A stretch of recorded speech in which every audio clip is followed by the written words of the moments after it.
গ্রাম মানুষের শান্তির একটি জায়গা। মানুষ কেন গ্রামে বেড়াতে আসে জানেন? নিজের মনের শান্তির জন্য আসে।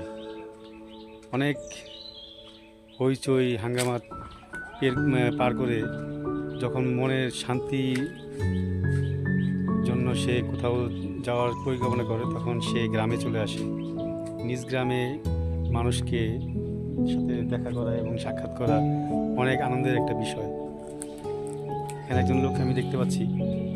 আচ্ছা, গ্রামের বাড়ি, আপনার গ্রাম আপনাকে কেমন লাগে? আপনি অনেক সুন্দর লাগে। হুম অনেক সুন্দর লাগে। অনেক সুন্দর লাগে।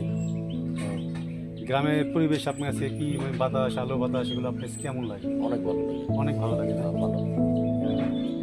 গ্রামের বাড়ি মানুষ যখন আসে তখন বিভিন্ন রঙের আহ, অনেক কিছু দেখতে পারে। সে অনেক গাছপালা, অনেক শাকসবজি, ফলমূল, তার টাটকা জিনিসপত্র সে খেতে পারে।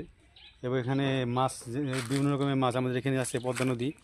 এই নদীতে অনেক, মানে বিভিন্ন রকমের মাছ পাওয়া যায় অনেক পরিমাণে হচ্ছে। এবং ইলিশ মাছ খুব ভালো একটা সুস্বাদু জিনিস, জাতীয় মাছ ইলিশ। এই ইলিশ মাছ এখানে পাওয়া যায়। সবাই এখানে ইলিশ খাওয়ার জন্য আসে। বড় বড় পাঙ্গাসও পাওয়া যায়। এই আমাদের এই ভাই বলছে যে বড় বড় পাঙ্গাস নাকি এখানে পাওয়া যায়। ভাই, পাঙ্গাস পাওয়া যায়? অনেক বড় বড়, হ্যাঁ? পাঙ্গাস পাওয়া যায়। বড় পাঙ্গাস পাওয়া যায় না? হ্যাঁ, পাঙ্গাস মাছ, ইলিশ মাছ পাওয়া যায় হ্যাঁ। এখানে। সবাই রিটা মাছ, আসে। বোয়াল মাছ, রিটা আইড় মাছ, বোয়াল মাছ, আয়ের মাছ, এগুলো পাওয়া যায়। অনেক।